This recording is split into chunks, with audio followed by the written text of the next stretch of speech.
امروز 17 فوریه است. برنامه اخباری آزادی را از استودیوی مرکزی رادیو آزادی در پراگ پیشکش می‌کنیم. سلام بیننده عزیز. نگاه به مهمترین گزارش‌های برنامه. اداره امور داخلی مسکو مسئول حمله به تاکسیران مهاجر را دستگیر نموده است، ولی عیب‌نامه‌اش معلوم نیست. صرف نظر از شکایت مشتریان، رئیس شرکت برق تاجیک اصرار می‌ورزد که نقشه تامین برق با بعضی محدودیت‌ها در تمام گوشه و کنار تاجیکستان اجرا می‌شود. آغاز از ماه اپریل و تا ماه سپتامبر یگان گونه محدودیت در مملکت جاری کرده نمی‌شود. پیوندان یک نورس از پنجکین میگویند پسرشان بر اثر لطوکوبی همسنفانش درگذشت. آموزگاران نظری دیگر دارند. یکدیگر یک دقیقه زده باشندم که فکر میکنم این یگان خیلی ضرر جسمانی هم گرفتگی نبود. شروع کنیم از روسیه. اداره امور داخلی مسکو راننده ماشین ورزشی را که به طرف مهاجری تاکسیران آتش کشیده بود بازداشت نموده است. در این باره ریاست امور داخلی پایتخت روسیه گزارش می‌دهد. تفصیلات این حادثه پرسر و صدا در شبکه‌های اجتماعی در گزارش همکارمان شهلای گلخوجه پیشکش می‌شود. به قبل اداره امور داخلی مسکو روز جمعه 14 فوریه بین دو راننده مناقشه برخواسته راننده ماشین ورزشی به طرف تاکسی از سلاح تروماتیکی آتش کشید. سپس ماشین ها به هم زدند. در پی مناقشه راننده ماشین ورزشی از جای حادثه فرار کرد. حالا این راننده 39 ساله ماشین ورزشی بازداشت شده است. به قبل پلیس مسکو او اجازه‌نامه قانونی نگهداری تپانچه تروماتیکی را در اختیار داشته است. کانال ریدوفکا شبکه اجتماعی تلگرام اطلاع می‌دهد که راننده تاکسی مهاجر از قرقیزستان میباشد. در شبکه اجتماعی نوار حادثه از دوربین تاکسی هم نشر شده است که در آن تحقیر راننده تاکسی و تیرپرانی راننده ماشین ورزشی به طرف او مشاهده می شود. در روسیه بعد حمله مرگبار به تالار کنسرتی کراکوس مهاجر ستیزی و بخصوص بدرفتاری با مهاجران زیاد شد. سال گذشته دادگاه‌های روسیه تقریبا 90,000 مهاجر را از این کشور اجباراً خارج کردند که نسبت سال 2023 به مراتب بیشتر است. حبیب الله واحدزاده داستانی کل تاجیکستان هم ضمن نشست خبری روز 14 فوریه در دوشنبه تعداد شهروندان تاجیکستان را که سال گذشته از روسیه اخراج شدند 30,000 نفر گفت. ساکنان در اکثر منطقه‌های تاجیکستان شکایت دارند که خانه‌های سرد و تاریکشان سردتر و تاریکتر شده است، چون نیروی برق را کمتر از ریجه یا لیمیتی که خود مقامات اعلام کرده بودند دسترس می‌کنند. چرا مقامات پیشتر از ساعتی که مقرر شده است برق خانه ساکنان را خاموش می‌کنند؟ روزنامه‌نگاران به این سوال در نشست مطبوعاتی شرکت برق تاجیک پاسخ جستند. همکارانم عبدالغنی عبدالوهاب و امیر ایسایف آنجا بودند. در نشست خبری روز 11 فوریه رئیس شرکت برق تاجیک محمد عمر اسدزاده با خبرنگاران مسئله رعایت نشدن نقشه انتقال برق را که قبلا از جانب وزارت انرژتیکا 10 ساعت در یک شبانه روز اعلان شده بود شرح داد. او اظهار داشت که ساکنان طبق نقشه مقرر شده با برق تامین هستند. کدام ساعت‌ها باید برق تامین کرده شود؟ روزانه از ساعت 8 پگاهی تا 16 بگاهی و شبانه از 22 تا 5 پگاهی. همین 17 8 تا 17 8 پگاهی تا 17 و شبانه از 22 تا 5 پگاهی برق خاموش کرده می شود.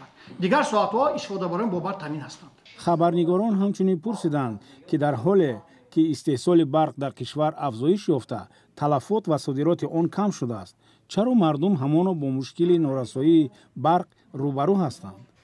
استحصال نیروی برق در طول سال جدا از 700 میلیون کیلووات ساعت بالا رفت. اما نارسایی نیروی برق این موسمی تنها در دوره تیرم و زمستان به نظر می رسد. آغاز از ماه اپریل و تا ماه سپتامبر یگان گونه محدودیت در مملکت جاری کرده نمی شود، چون که حجم ریزش آب ضروری برای رویپوش نمودن حجم استفاده برای داخل و همچنین به همگان معلوم است که صادرات نیروی برق به جمهوری ازبکستان و افغانستان تنها در فصل تابستان عملی کرده می شود. این تنها در دوره تابستان. با وجود این شکایت ها از نقشه انتقال برق زیادند. یک کاربر از ناحیه شهر توس در شبکه فیسبوک نوشته است که آنها در یک شبانه روز همگی 4 ساعت برق میگیرند. این در حالی است که به گفته اساسزاده سال 2024 در کشور بیش از 22 میلیارد کیلووات ساعت نیروی برق استحصال شده است که نسبت به سال 2023 700 میلیون کیلووات ساعت بیشتر است. با گذشت بیش از 30 سال از استقلال تاجیکستان، مسئله تامین نمودن اهالی با برق بخصوص در فصل تیرماه و زمستان یکی از مشکلات دائمی حکومت باقی مانده است. هرچند نیروگاه‌های نو بنیاد شدند، اما این مشکل تا حال حل خود را نیافته است.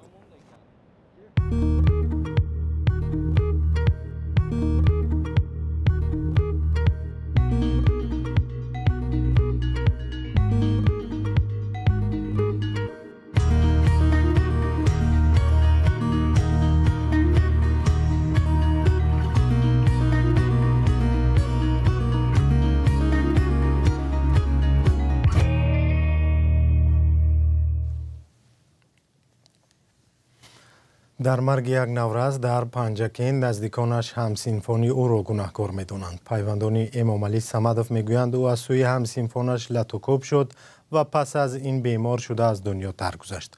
آنها شکایت دارند که مقامات مرگ فرزندشان را درست تحقیق نکردند و آنهایی که او را لطوکوب کرده بودند جزا نگرفتند. آموزگاران مکتب به این حادثه نظر دیگر دارند. فرزان محمدی از شهر پنجکین گزارش می‌دهد. من انچه عذاب دادن گفت شما یک بار. خانواده عائله صمدوف تقریبا یک ماه باز ماتم دارند. پسر 17 ساله آنها امام علی صمدوف سنه 19 ینور در بیمارستان شهری پنجکین وفات کرده است.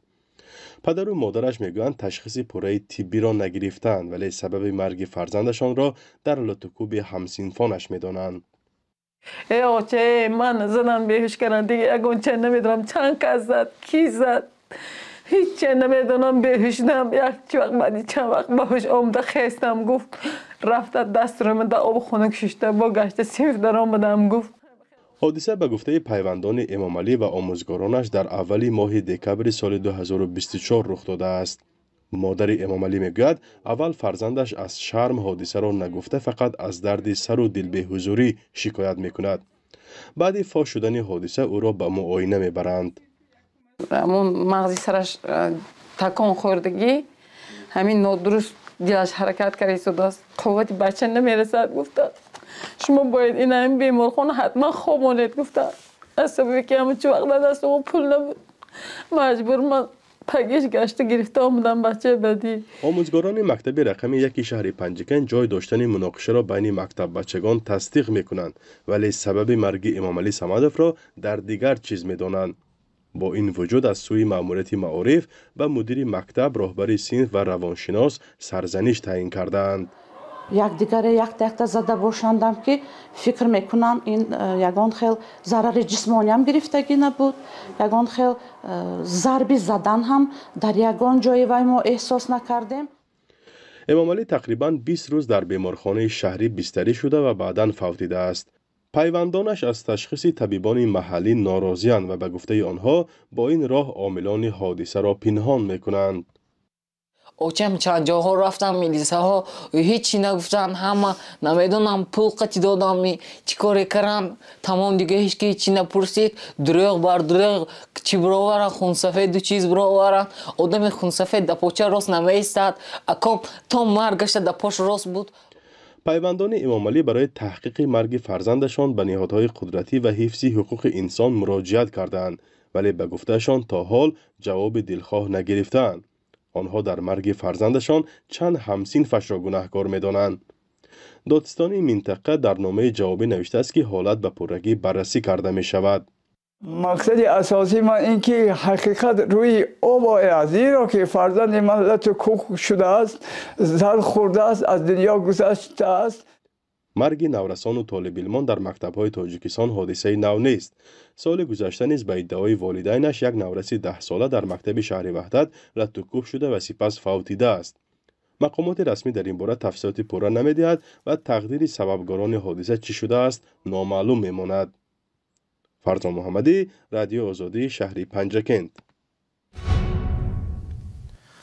وزارت کارهای داخلی تاجیکستان میگوید اگر سازمان امنیت و همکاری اروپا مبلغ گذاری کند میلیتسیا را به پلیس تبدیل می‌دهند. رمضان رحیمزاده وزیر کارهای داخلی تاجیکستان گفت که در طرح قانون درباره پلیس آماده می شود. میلیتسیا با پلیس عوض شود چی دیگر می شود؟ در گزارش همکارم ارشاد سلیمانی و براد یوسفی بینید. برای پیشگیری رمضان رحیمزاده وزیر کارهای داخلی تاجیکستان از آماده شدن طرح قانون درباره پلیس خبر داد. او در نشست خبری نهاد زیر رهبریش گفت تبدیلی میلیسیا به پلیس به خرج کلان نیاز دارد. این در حالی است که روند اصلاحات با سرمایه‌گذاری بین المللی 12 سال پیش سر شده ظاهرا تا حال نتیجه نظررس نداده است. لایحه قانون آماده شدگی هست. البته با تشکیلات‌هایی که با ما همکاری دارند اساساً OBC ما گفتگوشنی داریم برای مبلغ‌گذاری و در آینده این مشکلات حل کردن. ما نماینده مخصوصی مقامات کارهای داخلی اوید به اصلاحات میلیسیا تعیینات شدگی است گنرال صفی‌علا عزیزلوزاده. از آغاز اصلاحات تا سال 2021 برای اجرای آن از بودجه دولت 1 میلیارد و 18 میلیون سامانی و از حساب سازمان‌های بین المللی 493 میلیون سامانی مصرف شده است. دفتر برنامه‌های سازمان امنیت همکاری اروپا در تاجیکستان در یک پاسخ کتبی به رد آزادی به ادامه پشتیبانیش از اصلاحات میلیسیا تاکید کرده، اما از حجم مبلغ کمک به این روند خودداری کرده است. به نوشته این نهاد، دفتر سازمان امنیت همکاری اروپا در دوشنبه وزارت کارهای داخلی تاجیکستان را در بازنویسی قانون درباره پلیس حمایت مالی کرده، برای تشخیص قانون کارشناس بین المللی را جلب کرده است. همچنین دفتر سازمان امنیت همکاری اروپا نوشته است که آنها با موافقه رسیدند که در پایان ماه فوریه لایحه کارکرد شده را با حضور کارشناسان بین المللی و نماینده های سفارتخانه ها و سازمان های بین المللی ارزیابی کنند. 6 سال پیش در حاشیه یک جلسه گروه کاری عاید به اداره اصلاحات میلیسیا اونیفرم یا لباس پلیس تاجیک معرفی شده بود. آن زمان رمضان رحیمزاده وزیر کارهای داخلی تاجیکستان گفته بود برای گذریش از نظام میلیسیا به پلیس تمام ساختار تا جزئیات باید تغییر داده شود. عوض نمودن نام میلیسیا با پلیسیا این تغییر پوره تمام خصوصیت‌های و فعالیت آن القانون را در نظر دارد. یعنی محتوای اون باید تغییر داده شود. مثلا اجرت‌گذاری، نوشته جزوهای گوناگون، علامت‌ها، گلدوزی‌ها، شتم‌ها، مهرها، بلنک و بسیار دیگر. این چنین اهمیت نهایت مهم را تغییر داده مفهوم کارمندان اشغال می‌نماید. بنابراین باید برنامه‌های درسی، کورس‌های تربیوی، کنفرانس‌ها، سمینارها در این جهت تشکیل شود. در گذشته رمضان رحیمزاده بارها سازمان امنیت همکاری اروپا را برای اجرا نکردن مسئولیت‌هاش در سمت مبلغ‌گذاری انتقاد کرده بود.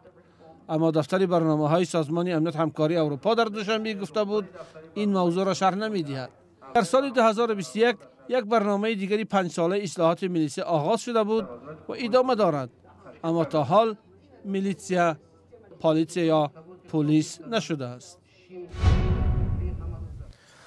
پهلوانان تاجیک در مسابقه سلسله جهانی جودو باکو گرند سلام 2025 یعنی تاسکولای بزرگ که روزهای 14-16 فوریه در پایتخت آذربایجان شهر باکو دایر گردید 2 مدال برنجی به دست آوردند. مدال های تاجیکستان را در این مسابقه در وزن تا 73 کیلو ابوبکر شیرف و در وزن تا 100 کیلو جهانگیر مجیدوف به دست آوردند. سپاس که اخبار آزادی را تماشا کردید. فردا در همین ساعت و لحظه با خبرهای تازه برمیگردیم، ولی شما تا اون لحظه خبرها را با عکس و ویدیو از صفحه‌های رادیو آزادی در یوتیوب و تیک تاک، تلگرام و اینستاگرام، ایکس و ادنا کلاسنیکی پیگیری کنید. خدا نگهدار شما با تا برنامه‌های دیگر.